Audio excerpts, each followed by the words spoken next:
8 wins in 31 Premier League matches. അതും 4 wins to the newly promoted sides. Against newly promoted sides.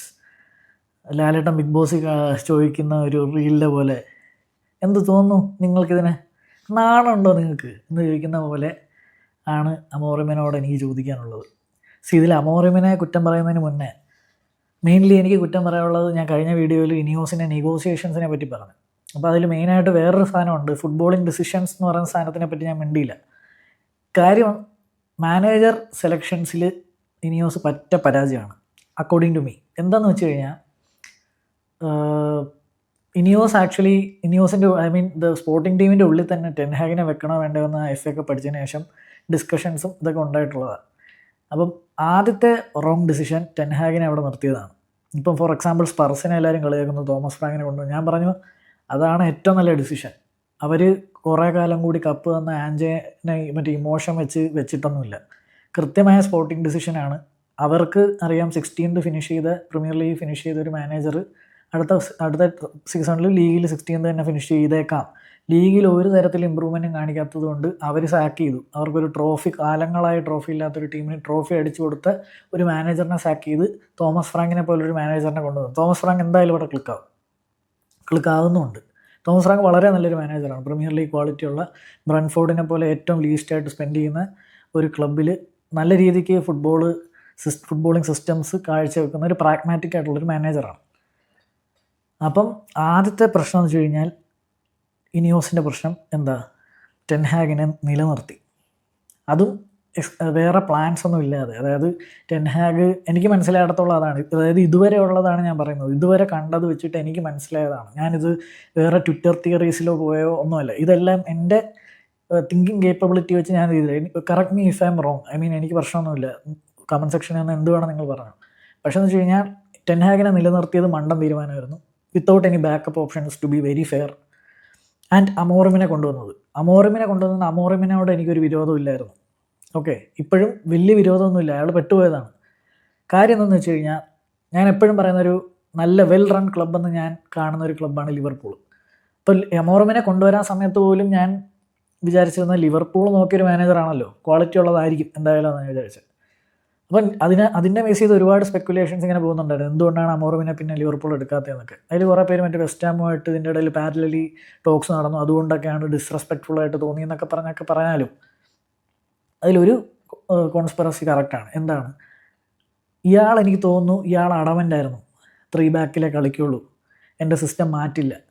അപ്പം ലിവർപൂളിന് clearly അറിയാം ഈ system വെച്ചിട്ടുള്ള കളിക്കാനുള്ള അമോറിം മോശം മാനേജറല്ല, പക്ഷെ അമോറിം ഒരു സിസ്റ്റം മാനേജറാണെന്നും ഈ സിസ്റ്റം വെച്ച് കളിക്കാനുള്ള പ്ലെയേഴ്സ് നമ്മുടെ കയ്യിൽ ഇല്ലയെന്നും നമ്മൾ കൂടുതലും വേറെ സിസ്റ്റത്തിലോട്ടോ വേറെ ഫോർമേഷനിലോട്ടോ താല്പര്യമുള്ള പ്ലെയേഴ്സാണ് നമ്മുടെ കയ്യിലുള്ളത്.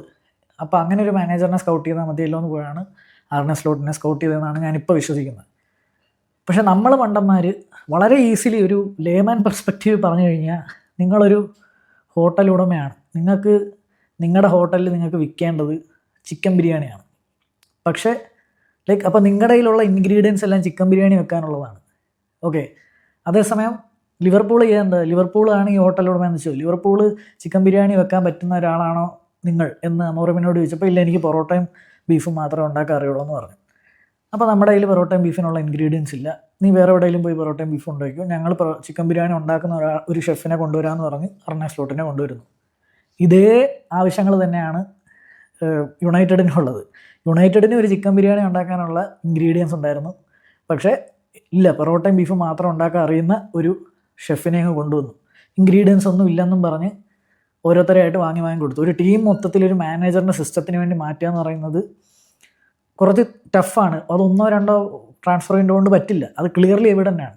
രണ്ടാമത്തെ പ്രശ്നം എവിടെയെന്ന് വെച്ച് കഴിഞ്ഞാൽ ഇനിയോസ് ചെയ്തെന്ന് വെച്ച് കഴിഞ്ഞാൽ, ഇയാളുടെ സിസ്റ്റത്തിൽ ഏറ്റവും കൂടുതൽ വേണ്ട ഒരാളെന്ന് പറഞ്ഞു കഴിഞ്ഞാൽ ഒരുപാട്, അതായത് മിസ്പ്രൊഫൈൽഡാണ് കുറേ പേര്. അതായത് നമ്മുടെ ഇപ്പം ടീമിലുള്ള പ്ലെയേഴ്സിൻ്റെ എല്ലാവരുടെയും മോസ്റ്റ് ഓഫ് ദ പീപ്പിൾ, ഇപ്പോൾ CBകൾ ഒഴിച്ച് നിർത്തിക്കഴിഞ്ഞാൽ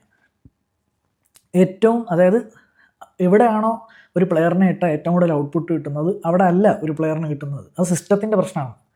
അതിപ്പോൾ അമോറിമിനെ ബ്ലെയിം ചെയ്യേണ്ട കാര്യമില്ല. അമോറിം ആദ്യം ക്ലിയറായിട്ട് അവരുടെ അടുത്ത് പറഞ്ഞതാണ് ഞാനിതേ ചെയ്യുള്ളൂ. അപ്പം അവർ നോക്കേണ്ടതെന്ന് വെച്ച് കഴിഞ്ഞാൽ ഞങ്ങളുടെ പ്രൊഫൈലിലുള്ള പ്ലെയേഴ്സിനെ വെച്ച് അമോറിമിൻ്റെ സിസ്റ്റം വർക്ക് ചെയ്യുമോ, ഇല്ലെങ്കിൽ എത്രത്തോളം പ്ലെയേഴ്സിനെ മാറ്റി കൊണ്ടുവരേണ്ടി വരും എന്നുള്ള ചോദ്യത്തിന് അവർക്ക് ഉത്തരവില്ല. ഇത്തവണയും ഞാൻ കഴിഞ്ഞ വീഡിയോ പറഞ്ഞ പോലെ ബെഞ്ചമിൻ സെസ്കോനെക്കാളും നമുക്ക് ആവശ്യം എന്തുകൊണ്ട് ഒരു ഗ്രൗണ്ട് ഈറ്റിംഗ് CM ആയിരുന്നു. നിങ്ങൾ ബെഞ്ചമിൻ സെസ്കോവിന് പകരം ഒരു മിഡ്ഫീൽഡറിനെ കൊണ്ട് കൊടുക്കണമായിരുന്നു, ബലേബേനെ പോലെ ഒരാളെ. പ്ലസ് ഇന്നലത്തെ കളിയിൽ തന്നെ നിങ്ങൾ കണ്ട് ഡൊണ്ണറുമേനെ അവർ വാങ്ങിച്ചുകൊണ്ട് വന്നു. ഇപ്പോൾ ട്രാഫോർഡ് എന്ന് പറയുന്ന ഒരാൾ, ഇപ്പം വളരെ ബേസിക് ആയിട്ട് ചോദിച്ചു കഴിഞ്ഞാൽ ട്രാഫോർഡ് എന്ന് പറയുന്ന ഒരാൾ ഗോൾ നിൽക്കുന്നതാണോ, യൂറോ കപ്പ് വിന്നറും ചാമ്പ്യൻസ് ലീഗ് വിന്നറുമായിട്ടുള്ള ഡൊണ്ണറുമ എന്ന് പറയുന്ന ഒരാൾ ഗോൾ നിൽക്കുന്നതാണോ, നിങ്ങളൊരു അറ്റാക്കറാണ് ഓപ്പോസിറ്റ് ടീമിലെങ്കിൽ നിങ്ങൾക്ക് ഏതാണ് കുറച്ചുകൂടെ കോൺഫിഡൻസ് വരുന്ന ഒരു ഗോൾ കീപ്പർ? അതായത് ട്രാഫോർഡ് ആയിരിക്കും. ഡൊണ്ണറുമ നിൽക്കുമ്പോൾ കുറച്ചുകൂടെ നമ്മൾക്ക് ഒരു ഫിയർ ഫാക്ടർ അവിടെ ഉണ്ട്, ഒരു പ്രൂവൺ വിന്നറാണ്. അതുകൊണ്ടാണ് ഞാൻ കഴിഞ്ഞ വീഡിയോ തന്നെ പറഞ്ഞത്, നമുക്ക് സെൻറ്റ് ലാമൻസിനെ ഒരു പ്രശ്നമില്ല. സെൻറ്റ് ലാമൻസ് ഇപ്പോൾ ട്രാഫോർഡ് നിൽക്കുന്ന പോലെ നിന്നിട്ട് ഒരു എമി മാർട്ടിനസിനെ പോലെ ഒരു ക്യാരക്ടർ വരണം. ഈ ബോൾ പ്ലേയിങ് GK എന്നൊക്കെ പറയുന്നത് ഓക്കെ, ആദ്യം ഒരു GK ആണ്, ആദ്യം സേവ് നടത്തുക, എന്നിട്ടുണ്ടാക്കുന്ന നിലയമല്ല എന്നുള്ള രീതിയിൽ ആണ് ഈ ബോൾ പ്ലേയിങ്. ആദ്യം പ്രോപ്പർലി ഗോൾ കീപ്പറിൻ്റെ ഫസ്റ്റ് പ്രൈമർലി ഒരു ഗോൾ കീപ്പർ ചെയ്യേണ്ട ഡ്യൂട്ടി എന്ന് പറയുന്നത് ഷോട്ട്സ് സേവ് ചെയ്യുക എന്നുള്ളതാണ്. ഇന്നലെ ക്ലിയർലി നിങ്ങൾക്ക് എവിഡൻ്റാണ്. ഡൊണ്ണറുമ വന്നു, ഡൊണ്ണറുമയുടെ ആ എംബൂമയുടെ സേവ് എന്നൊക്കെ പറഞ്ഞു കഴിഞ്ഞാൽ വേൾഡ് ക്ലാസ്. അതൊക്കെ ഉള്ളിൽ പോയെന്ന് വിചാരിച്ച സാധനം. അതും നിങ്ങൾ ശ്രദ്ധിച്ചാൽ മതി, എംബൂമ അവിടുന്ന് കേൾ ചെയ്യുമ്പോഴത്തേക്കും ഡൊണ്ണറുമയുടെ വിഷൻ്റെ സ്ഥലത്തൊരു ആളുണ്ട്, എന്നിട്ട് അയാൾ അത് കൃത്യമായിട്ട് ജഡ്ജ് ചെയ്ത് ജമ്പ് ചെയ്ത് സേവ് ചെയ്യുന്നുള്ളതാണ്. അതൊക്കെയാണ് ക്വാളിറ്റി എന്ന് പറയുന്നത്. ഇപ്പോൾ സെൻറ്റ് ലാമൻസിന് സംഭവിക്കാൻ പറ്റുന്നത്, ബൈന്ദറിനെ എന്തായാലും കളയും. സെൻറ്റ് ലാമൻസിന് സംഭവിക്കാൻ പോകുന്നതെന്ന് വെച്ച് കഴിഞ്ഞാൽ ഈ പ്രഷറിൽ കൊണ്ട് സെൻറ്റ് ലാമൻസിനെ ഇടും. ആരെയൊക്കെ നിങ്ങൾ എത്ര യങ്സ്റ്റേഴ്സിനെ കൊണ്ടുവന്നോ അവരെ കൊണ്ട് ഒരു ഗുണം ഉണ്ടാകത്തില്ല. കാര്യം അവരുടെ എന്താ പറയുക, ഫ്യൂച്ചർ നശിച്ചു പോകത്തുള്ളൂ. ഇത്ര പ്രഷറിലൊക്കെ, അല്ലെങ്കിൽ അത്രയ്ക്ക് മോൺസ്റ്റർ മെൻറ്റാലിറ്റി ഉള്ള ഒരാളായിരിക്കണം. അത് നമുക്കിപ്പം കബഡി നിരത്ത് നോക്കാനൊന്നും പറ്റില്ല. അങ്ങനെയുള്ള ഒരാളാണ്. സെൻറ്റ് ലാമൻസിനെ പറ്റി എനിക്ക് വിഷമമുണ്ട് ഇനി ഉണ്ടാകുന്ന സമയത്ത്, ഇനി അവൻ കളിക്കാൻ ഇറങ്ങുന്ന സമയത്ത്. അപ്പോൾ പറഞ്ഞു വന്നത് ഇനിയോസിൻ്റെ പിടിപ്പുകേടിനെ പറ്റിയാണ്. കൃത്യമായ ഇൻഗ്രീഡിയൻസ് നമ്മുടെ കയ്യിലില്ല അയാളുടെ സിസ്റ്റം കളിക്കാൻ. പിന്നെ ഇനിയോസിൻ്റെ പിടിപ്പുകേടുകൾ കഴിഞ്ഞാൽ അടുത്ത സെറ്റ് ഓഫ് പിടിപ്പുകേടുകൾ എന്ന് പറയുന്നത് അമോറിമിൻ്റെ തന്നെയാണ്. ഇന്നലെ ഞാൻ ഭയങ്കര ബ്രൂണോ സപ്പോർട്ടറൊക്കെയാണ്, ആരാധകനൊക്കെയാണ്. പക്ഷേ ബ്രൂണോനെ പിവറ്റി കളിക്കുന്നതിനോട് എനിക്ക് ഒരു യോജിപ്പുമില്ല. പക്ഷേ എന്ന് വെച്ച് കഴിഞ്ഞാൽ ഞാൻ എല്ലാ വീഡിയോസിലും പറയുന്ന പോലെ എപ്പോഴും ഈ പ്ലേയേഴ്സിനെ മാറ്റി അതാണ് പ്രശ്നം. ഇപ്പോൾ ബ്രൂണോ ആണ് പ്രോബ്ലം. കുറച്ച് കഴിയുമ്പോൾ അത് വേറെ ആരെങ്കിലും ആവും. നിങ്ങൾ നോക്കിയോ, ലൂക്ക് ഷോയും ബ്രൂണോ അല്ലാതെ നമ്മുടെ ഈ പ്രോബ്ലമാറ്റിക് ആയിട്ടുള്ള യുണൈറ്റഡിൽ കളിച്ചിരുന്ന ആരൊക്കെയാണ് ഉള്ളത്? എൻ്റെ ഒരു അഭിപ്രായത്തിൽ അതില്ല. കുറേ പേര് ഫ്രഷ് ലെഗ്സ് ആണ്, ഫ്രഷ് ഫേസസ് ആണ്. എല്ലാവരും ഇനിയും മാറ്റണമെന്നാണ് നിങ്ങൾ പറയുന്നത്. എപ്പോഴും പ്ലേയേഴ്സിൻ്റെ മേലെ മാത്രം ഇടുന്നതിന് കാര്യമൊന്നുമില്ല. ഈ പ്ലേയേഴ്സിനെ ഏറ്റവും നന്നായിട്ട് പെർഫോം ചെയ്യാവുന്ന ഒരു എക്കോസിസ്റ്റം ഉണ്ടാക്കി കൊടുക്കുക എന്നുള്ളതാണ് ഒരു മാനേജർ ചെയ്യേണ്ടത്. ഇതാണ് ഫസ്റ്റ്ലി ഈ അമോറിമിൻ്റെ പ്രശ്നമായിട്ട് ഞാൻ പറയുന്നത്. അമോറിം വന്നിട്ട് പറയുന്നു എനിക്ക് 20 കൊല്ലം ഇവിടെ നിൽക്കാൻ താല്പര്യമുണ്ടെന്ന് പറയുന്നു. അമോറിം ഒരു സിസ്റ്റം മാനേജറാണ്. അപ്പോൾ സിസ്റ്റം മാനേജേഴ്സിൻ്റെ മെയിൻ പ്രശ്നം എന്ന് വെച്ച് കഴിഞ്ഞാൽ ചിലരൊക്കെ ട്വീക്കെങ്കിലും ചെയ്യും. ഈ അമോറിമിൻ്റെ സ്റ്റബ്ബൺനെസ്സിൻ്റെ പ്രശ്നം എന്ന് വെച്ച് കഴിഞ്ഞാൽ നിങ്ങൾക്ക് ഒരിക്കലും ഒരു 20 വർഷം ഒരു ക്ലബ്ബിൽ സർവൈവ് ചെയ്യാൻ പറ്റില്ല. 20 വർഷം പോയിട്ട് ഇപ്പോൾ അമോറിമിൻ്റെ സിസ്റ്റം ക്ലിക്കായെന്ന് വെച്ചോ, അത് ആരെങ്കിലും ഒരാൾ ഹാക്ക് ചെയ്ത് കഴിഞ്ഞാൽ പിന്നെ തീർന്നു, നിങ്ങൾക്ക് ട്വീക്ക് ചെയ്യാതെ വേറെ വഴിയില്ല. അതാണ് അമോറിമിൻ്റെ പ്രശ്നം. മാത്രമല്ല സ്റ്റബ്ബണായിട്ട് ഇതെല്ലാം ലീഡ് ചെയ്യുന്ന ഒരു സാക്കിലോട്ടാണ്. ഇപ്പം ഫോർ എക്സാമ്പിൾ ഇപ്പം ടെൻഹാഗും നമ്മൾ പറഞ്ഞുകൊണ്ടിരിക്കുന്ന സാധനങ്ങളൊക്കെ വീണ്ടും ഈഗോ കൊണ്ടാണോ എനിക്കറിയില്ല, വീണ്ടും സെയിം സാധനം തന്നെ ചെയ്ത് അതൊരു സാക്കബിൾ ഒഫൻസാണ്. 8 മാച്ചസാണ് 31 പ്രീമിയർ ലീഗ് മാച്ചസിൽ നമ്മൾ ജയിച്ചിട്ടുള്ളത്. അത് 4 ന്യൂലി പ്രൊമോട്ടഡ് സൈഡ് എന്ന് പറയുന്നത് ഒരിക്കലും ഒരു ബിഗ് ക്ലബ്ബിൽ അനുവദിക്കാൻ പറ്റാത്തൊരു ഫോമാണ്. നിങ്ങൾ എന്തോ ആയിക്കോട്ടെ, നിങ്ങൾ ഏത് സിസ്റ്റം കളിച്ചോട്ടെ, ഏത് ഫോർമേഷനിലോ കളിച്ചോട്ടെ, ഒരിക്കലും ഞാൻ വിചാരിക്കുന്നില്ല കഴിഞ്ഞ സീസണിൽ 15ാമത് ഫിനിഷ് ചെയ്യേണ്ട ക്വാളിറ്റി ഓഫ് പ്ലേയേഴ്സാണ് നമുക്കുള്ളത്. ഗ്രിംസ്ബി ടൗണിൻ്റെ കൂടെ തോക്കാൻ മാത്രമുള്ളൊരു ടീമാണ് നമ്മുടെന്ന് എനിക്ക് തോന്നുന്നില്ല. എങ്ങനെ വേണം നിങ്ങൾ കളിച്ചോ, ഏത് ഫോർമേഷൻ വേണോ ഇട്ട് കളിച്ചോ, ഒരിക്കലും ഗ്രിംസ്ബി ടൗണിൻ്റെ കൂടെയോ തോക്കാനോ 15ാമത് ഫിനിഷ് ചെയ്യാൻ, ഫൈനലൊക്കെ തോക്കുന്നത് ഓക്കെ, അതൊക്കെ ഒരു വൺ ഓഫ് എ ഗെയിമാണ്. അതും ഈ മിഡ്ഫീൽഡ് ബ്രൂണോനെ ഇട്ടിട്ടാണ് തോലച്ചത്. അതുവരെ ഉഗാർത്തെ കസമീറോ മിഡ് ഓടിക്കൊണ്ടിരിക്കുകയായിരുന്നു. അപ്പം മെയിൻലി എന്താ സംഭവം എന്ന് വെച്ച് കഴിഞ്ഞാൽ ഈ അമോറിം തന്നെ ഓരോ പരിപാടികൾ ചെയ്ത് സാക്ക് ചോദിച്ച് വാങ്ങുകയാണ്. അപ്പോൾ ബേസിക് പ്രോബ്ലം ഇത് തന്നെയാണ്. ഒരിക്കലും ഒരു ഗ്രിംസ്ബി ടൗണിൻ്റെ കൂടെ തോക്കാനോ 15th ഫിനിഷ് ചെയ്യാനോ ഉള്ള ക്വാളിറ്റി ഉള്ള പ്ലെയേഴ്സ് അല്ല നമ്മുടെ പ്ലെയേഴ്സിന് എവിടെയാണ്, അതായത് ഇനിയോസ് കൊണ്ടുവരേണ്ടിയിരുന്ന ഒരു മാനേജർ എന്ന് പറയുന്നത് കുറച്ചുകൂടെ പ്രാഗ്മാറ്റിക് ആയിട്ടുള്ള ഫ്ലെക്സിബിൾ ആയിട്ടുള്ള ഒരു മാനേജറിനായിരുന്നു. അല്ലാതെ നിങ്ങൾക്കൊരു സിസ്റ്റത്തിലേ കളിക്കാൻ ആഗ്രഹമുള്ളെങ്കിൽ നമ്മുടെ കയ്യിലുള്ള പ്ലെയേഴ്സിന് പറ്റിയൊരു പ്രൊഫൈലുള്ളൊരു മാനേജറിനെ അന്ന് സ്കൗട്ട് ചെയ്യണമായിരുന്നു. അതാണ് ഞാൻ പറഞ്ഞത്, ഒരു ബാക്കപ്പ് പ്ലാൻ ഇല്ലാതെയാണ് ടെൻഹാഗിനെ വെച്ചതെന്ന്. ഇപ്പം എനിക്ക് അങ്ങനെ തോന്നുന്നു. സോ ഇത് വളരെ എന്താ പറയുക, അമോറിം ചെയ്തുകൊണ്ടിരിക്കുന്നതൊക്കെ സാക്കബിൾ ആയിട്ടുള്ള കാര്യങ്ങളാണ്. അമാദിൻ്റെ പൊസിഷനിങ്ങിലും എല്ലാം വ്യത്യാസങ്ങളുണ്ട്. ബ്രൂണോ ആയിക്കോട്ടെ, ഇന്നലെ തന്നെ എനിക്ക് ഭയങ്കര വിഷമം വന്നു വെച്ചാൽ ഞാൻ പറഞ്ഞു വന്നത്, ഞാൻ ബ്രൂണോ ഫാനൊക്കെയാണ്. എനിക്ക് വിഷമം വന്ന കാര്യം എന്ന് വെച്ച് കഴിഞ്ഞാൽ, ഫുൾ ടൈമിൻ്റെ സ്കോർ ലൈന് ഇൻസ്റ്റാഗ്രാമിൽ മാഞ്ചസ്റ്റർ യുണൈറ്റഡ് പോസ്റ്റായിട്ട് ഇടുമ്പോഴത്തേക്കും ബ്രൂണോയുടെ പടം മാത്രം, വേറെ ഒരു മനുഷ്യന് ആ ഫ്രെയിമിലില്ല. തമ്പനയിൽ ഓഫ് യൂട്യൂബ് വീഡിയോ, നമ്മുടെ കളിയുടെ ഹൈലൈറ്റ്സിൻ്റെ തമ്പനയിലിൽ മാഞ്ചസ്റ്റർ യുണൈറ്റഡ് ക്ലബ്ബ് ഇട്ടിരിക്കുന്ന ഹൈലൈറ്റ്സിൻ്റെ തമ്പനയിലെന്ന് പറയുന്നത് ബ്രൂണോ മാത്രം. ഇതെന്ന് പറയുന്നത് നമുക്ക് വേണ്ടി അടുത്ത സ്കേപ്പ് ഗോട്ടിനെ തരികയാണ്. ഇപ്പോൾ ബ്രൂണോനെ 100 മില്യൺ കൊടുക്കാതെ പിടിച്ചു വെച്ചതൊക്കെ അമോറിം തന്നെയാണ്. എന്നിട്ട് അമോറിം തന്നെയാണ് ഇത് ചെയ്യുന്നത്. 100% ഇതൊന്നും അറിയണ്ട. ഞാനൊക്കെ എന്ന് പറഞ്ഞാൽ സർഫസ് ലെവൽ പോലും ക്ലിയർ ആയിട്ട് അറിയത്തില്ലാത്തൊരു ഫുട്ബോൾ ഫാനാണ്. എനിക്ക് പോലും അറിയാം ഇത് വർക്ക് ചെയ്യുന്നില്ല എന്ന്. ബ്രൂണോ എന്ന് പറയുന്നത് വേൾഡ് ക്ലാസ് നമ്പർ 10 ആണ്. അവനെ വെറുതെ ഇങ്ങോട്ടിട്ട് നശിപ്പിക്കുകയാണ്. ടീമിനെ നശിപ്പിക്കുകയാണ്, അവനെ നശിപ്പിക്കുകയാണ്. അതെങ്ങനെയാണ് ബ്രൂണോ ഒരു പ്രോബ്ലം ആവുന്നത്? എനിക്കിതിനകത്ത് സീരിയസ്ലി പറഞ്ഞു കഴിഞ്ഞാൽ എനിക്ക് കുറച്ച് പാടുണ്ട്. ഇതിപ്പോൾ നിങ്ങൾ എന്നെ വന്ന് തെറിയും വിളിച്ചോ, ഇപ്പോൾ ലൂക്ക് ഷോ പോലത്തെ പ്ലേയേഴ്സ് ഓക്കെ, എന്തോ ആയിക്കോട്ടെ, നിങ്ങൾ തെറി വിളിക്കുന്ന വിളിച്ചോ, ഇനി 10 കൊല്ലമൊക്കെ ആയി. പക്ഷേ എന്ന് വെച്ചാൽ ഡേ ഇൻ ഡേ ഔട്ട് നല്ല രീതിക്ക് ട്രെയിനിങ് ഒക്കെ ഇടുന്ന, എപ്പോഴും ഫിറ്റായിട്ടിരിക്കുന്ന കുറേ പ്ലേയേഴ്സ്, അവരുടെ മെൻ്റൽ ഹെൽത്തൊക്കെ മീഡിയ കാരണവും അവരുടെ കളി കാരണമൊക്കെ തന്നെ, സിസ്റ്റം കാരണമൊക്കെ തകർന്നിരിക്കുന്ന ഒരു സമയത്ത് ഞാൻ പ്ലേയേഴ്സിനെ ഇനി സപ്പോർട്ട് ചെയ്യുള്ളൂ. ഞാൻ ഇനിയോസിനെ സപ്പോർട്ട് ചെയ്യുന്നത് നിർത്താൻ പോവാണ്. കാര്യം എന്ന് വെച്ച് കഴിഞ്ഞാൽ ഇനിയോസ് ചെയ്യുന്ന ഫുട്ബോളിങ് ഡിസിഷൻസ് എല്ലാം മണ്ടത്തരമാണ്. ഇത്രയും ഞാൻ പറഞ്ഞതിൽ നിന്ന് നിങ്ങൾക്ക് മനസ്സിലാകുന്ന വിചാരിക്കുന്നു. ഇനിയോസിൻ്റെ ആകെ ഗുണം ഉണ്ടായിരുന്നതെന്ന് വെച്ച് കഴിഞ്ഞാൽ നമ്മുടെ എന്താ പറയുക, ഫിനാൻഷ്യലി നമ്മൾ വരവ് ചിലവുകളൊക്കെ മര്യാദയ്ക്ക് സെറ്റിൽ ഡൗൺ ആക്കുന്നതെന്ന് ഒഴിച്ചു നിർത്തി കഴിഞ്ഞാൽ, അതായത് ഒരാളെ ഓവർ പേ ചെയ്ത് ഓവർ ദ ബോർഡ് പോയി എടുക്കാതിരിക്കുന്നത് ഒഴിച്ചു നിർത്തി കഴിഞ്ഞാൽ, നെഗോഷിയേഷൻസ് ഒക്കെ കൊള്ളാമെന്ന് ഒഴിച്ചു നിർത്തി കഴിഞ്ഞാൽ, ഇതേപടി മാനേജേഴ്സിനെ കൊണ്ടുവരുന്ന ഡിസിഷൻസ് ആയിക്കോട്ടെ, മാനേജേഴ്സിനെ നിർത്തുന്ന ഡിസിഷൻസ് ആയിക്കോട്ടെ, they should have done better എന്നെനിക്ക് തോന്നുന്നു. അപ്പോൾ അമോറിം എന്ന് പറയുന്നത് എന്താ പറയുക, അമോറിം എന്ന് പറയുന്നത് സാക്ക് ചോദിച്ച് എന്നെ സാക്ക് ചെയ്യൂ എന്ന് ചോദിച്ച് മേടിക്കുന്ന പോലെ തന്നെയാണ് അമോറിമിൻ്റെ ഇപ്പോഴത്തെ എല്ലാ ഡീഡ്സും. ഇന്നലെയൊക്കെ എന്ത് ഇൻ ഗെയിം മാനേജ്മെൻറ്റാണ്, എന്ത് തേങ്ങയാണ് അയാൾ കാണിച്ചുകൊണ്ടിരുന്നത്. ഈ ലെനി ഓറോനെ 60th മിനിറ്റിലൊക്കെ. ഞാൻ ഡൗട്ട് ചെയ്യട്ടെ,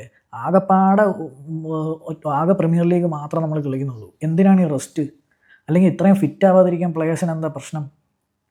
ലെനി ഓറോനെ കളഞ്ഞിട്ട് മഗ്വയറിനെ കൊണ്ടുവന്നിട്ട് അതും സെൻട്രൽ ഡിഫൻഡർ ആക്കിയിട്ട് ഹൈലൈൻ കളിക്കുന്നു. ആർക്കെതിരെ? ഹാലൻഡിനെതിരെ. ഹാലൻഡ് സൂപ്പർ ബൈക്ക് പോലെ അവിടെ എത്തുമ്പോൾ മഗ്വയർ ഓട്ടോ പിടിച്ചിട്ട് അവിടെ എത്തുന്നേ ഉള്ളൂ. ഹൈലൈൻ കളിക്കുകയാണ് ഹാലൻഡിൻ്റെ കൂടെ. എന്തും മണ്ടത്തരമൊക്കെയാണ് കാണിക്കുന്നത്. 2-0 എന്നൊക്കെ പറയുന്നത് കളിയിലേക്ക് തിരിച്ച് വരാൻ പറ്റുന്ന സ്കോർ ലൈൻ തന്നെ. ഒറ്റ ഗോൾ കയറിയാൽ മതി. അത് രണ്ട് നല്ല സേവ് ഡൊണ്ണറുമ ചെയ്തു. ഒറ്റ ഗോൾ കയറിയാൽ കളി മാറും, പ്രഷർ സിറ്റിയിലോട്ട് വരും. ആ സമയത്താണ് ഇങ്ങനത്തെ ഊളത്തരങ്ങൾ കാണിക്കുന്നത്. സിർക്സീനെയൊക്കെ 75ാം മിനിറ്റിലൊക്കെ കൊണ്ടുവരുന്നത് എന്തിനാണ്? ഇന്നലെ ആക്ച്വലി ആ കോബി മൈനുവും കസമീറോയും വന്നപ്പോൾ എന്തുമാത്രം സ്റ്റേബിളായിരുന്നു. ബ്രൂണോനെ മുമ്പിലിട്ടപ്പോൾ എന്തുമാത്രം ചാൻസ് കിട്ടുന്നുണ്ട്. അത് കഴിഞ്ഞാണ് അമാദൊക്കെ കുറച്ചുകൂടെ ഗെയിമിൽ ഇൻവോൾവ് ആയത്. ആകെ എംബോ മാത്രം. പിന്നെ ഉഗാർത്തേനെ ഞാനൊന്നും പറയുന്നില്ല. ഉഗാർത്ത ഇന്നലെ ആക്ച്വലി തെറി വിളിക്കുന്ന ഞാൻ ഉഗാർത്തയുടെ പേര് കണ്ടപ്പോൾ ഞാൻ ആദ്യം ഞെട്ടി ലൈനപ്പിൽ. പക്ഷേ ഉഗാർത്ത അത്ര മോശം കളിയൊന്നും ഉഗാർത്ത കളിച്ചിട്ടില്ല. പിന്നെ അറിയാലോ, ഡബിൾ പിവറ്റിൽ ബ്രൂണോ കളിക്കുമ്പം അപ്പുറത്ത് കളിക്കുന്നവനെന്ന് പറഞ്ഞു കഴിഞ്ഞാൽ എക്സ്ട്രാ ജോബ് ഡിഫെൻസീവ്ലി എടുക്കണം. കാര്യം ബ്രൂണോയുടെ ഡിഫെൻസീവ് അവയർനെസ് എന്ന് പറഞ്ഞു കഴിഞ്ഞാൽ ഊളയാണ്. ബ്രൂണോനെ അങ്ങനെ കളിപ്പിക്കേണ്ട ഒരു പ്ലെയർ അല്ല. ഇതിപ്പം ഫോർമേഷൻ, നിങ്ങൾ 3 ബാക്ക് കളിച്ചോ, ഫോർമേഷൻ്റെ അല്ല പ്രശ്നം. നിങ്ങൾ ആ 3-4-3 കൃത്യമായ ആ പ്ലെയേഴ്സിനെ കൊണ്ട് പ്ലേസ് ചെയ്യുന്നു എന്നുള്ളതാണ് പ്രശ്നം. നിങ്ങൾ ഇഷ്ടമുള്ള ഫോർമേഷൻ കളിച്ചോ. അതുകൊണ്ടാണ് പറഞ്ഞത്, ഒരു മിഡ്ഫീൽഡറിനെ നിങ്ങൾ അത്രയ്ക്ക് ഇതുണ്ടായിരുന്നെങ്കിൽ മിഡ്ഫീൽഡറിനെ കൃത്യമായി മേടിക്കണമായിരുന്നു. നിങ്ങൾക്ക് ആവശ്യമുള്ള മിഡ്ഫീൽഡറിനെ കൃത്യമായി മേടിക്കണമായിരുന്നു. ബ്രൂണോനെ ഇങ്ങനെയാണ് കളിപ്പിക്കാൻ ഉദ്ദേശിച്ചിരുന്നെങ്കിൽ നിർത്തണ്ടായിരുന്നു. ബ്രൂണോനെ നമ്പർ 10 കളിപ്പിക്കുക, കളി മാറും. ഇപ്പോഴത്തെ ഏറ്റവും, അതായത് എന്താ പറയുക, വിൻ്റർ ട്രാൻസ്ഫർ വിൻഡോ വരെ തള്ളി നീക്കാൻ പറ്റുന്ന ഏറ്റവും നല്ല പോസിബിലിറ്റി പ്ലേ ചെയ്തർ കസമീറോ മെയിനും ഉറുഗാർത്തെ മെയിനും, അല്ലാതെ വേറെ ഓപ്ഷൻ ഇല്ല. ഇത്രയും മിഡിന് ഇത്രയും ആവശ്യമുള്ളതും വർക്ക് ലോഡ് ഉള്ളതും ആയിട്ടുള്ളൊരു സിസ്റ്റത്തിൽ നിൽക്കുമ്പം he only have proper mid with defensive awareness എന്ന് പറഞ്ഞു കഴിഞ്ഞാൽ, ബോൾ ക്യാരിങ് എബിലിറ്റി എന്ന് പറഞ്ഞു കഴിഞ്ഞാൽ ഉഗാർത്തെ മെയിനും കസമീറോ മാത്രമേ ഉള്ളൂ. ടോബി കോളിയറിനൊക്കെ ലോണി വിട്ടിരിക്കുകയാണ്. എന്ത് വിചാരിച്ചിട്ടാണെന്ന് അറിയില്ല. അത്രയ്ക്ക് നമ്മൾ ഫ്രണ്ടിൽ എത്രയും സ്റ്റാക്ക് ചെയ്യുന്നതിന് പകരം മിഡിലായിരുന്നു കുറച്ചുകൂടെ സ്റ്റാക്ക് ചെയ്യേണ്ടത് ആൾക്കാരെ. അപ്പം ഇത് മൊത്തത്തിൽ അമോറിമിൻ്റെ പ്രശ്നമാണ്. അമോറിമിൻ്റെ ഇനിയോസിൻ്റെ ഒക്കെ പ്രശ്നമാണ്. എനിക്ക് റാദർ ദാൻ പ്ലെയേഴ്സിലോട്ട് പോകുന്നതിന് പകരം ഇതൊക്കെ കുറച്ച് അഡ്രസ്സ് ചെയ്യണം ഫാൻ ബേസ്.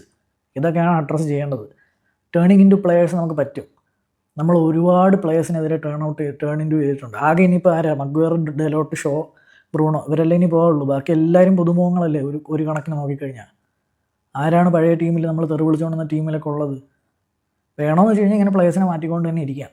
പക്ഷേ പ്ലേയേഴ്സിനൊത്തൊരു മാനേജർ വരണം. പ്ലേയേഴ്സിനൊത്ത മാനേജർ അല്ലെങ്കിൽ പ്രാഗ്മാറ്റിക് ആയിട്ട് എനിക്ക് ഇന്ന ഇൻഗ്രീഡിയൻസ് ആണ് ഉള്ളത്, അപ്പോൾ എനിക്ക് ഇന്ന ഇൻഗ്രീഡിയൻസ് വെച്ച് ഇങ്ങനെ കളിപ്പിക്കാമല്ലോ, അല്ലെങ്കിൽ ഇങ്ങനെ കളിപ്പിക്കാമല്ലോ. അങ്ങനെയുള്ള മാനേജറിൻ്റെ ഗുണം എന്താണെന്ന് വെച്ച് കഴിഞ്ഞാൽ കാലാകാലങ്ങളായിട്ടൊന്ന് സക്സസ് ആയ കാലാകാലങ്ങളായിട്ട് നിൽക്കാം. അല്ലാതെ ഒരു ഒറ്റ ഇതിൽ മാത്രം സ്റ്റെപ്പ് ഓൺ ആയിട്ട് നിന്ന് കഴിഞ്ഞാൽ നിങ്ങളൊരു കോഡ് ഉണ്ടാക്കി അത് ഹാക്ക് ചെയ്യാൻ പറ്റും, ഈസിയാണ്. ഹാക്ക് ചെയ്ത് കഴിഞ്ഞാൽ തീർന്നു, അത്രേ ഉള്ളൂ. അതാണ് ഈ സിസ്റ്റം മാനേജേഴ്സിൻ്റെയൊക്കെ മെയിൻ പ്രശ്നം. ഇടയ്ക്കിടയ്ക്കൊക്കെ ട്വീക്സ് ഉണ്ടാക്കണം, സ്റ്റെപ്പ് ഓൺ ആയിട്ട് കാര്യമില്ല. അത് ഈഗോ ആണോ എന്ന് എനിക്കറിയില്ല, ഇനി പുള്ളിക്ക് തന്നെ സാക്ക് ചെയ്ത് കാശ് മേടിച്ച് പോകാനാണോ എന്ന് എനിക്കറിയില്ല. പക്ഷേ ഇതൊക്കെയാണ് നടക്കുന്നത്. സോ നിങ്ങളുടെ തോട്ട്സ് കമൻറ്റ് ബോക്സിൽ എഴുത്. ബാക്കി സോറി ഫോർ റാൻറ്റിങ്. ബാക്കി ഇനി വേറൊരു വീഡിയോ ആയിട്ട് കാണാം. Until then bye.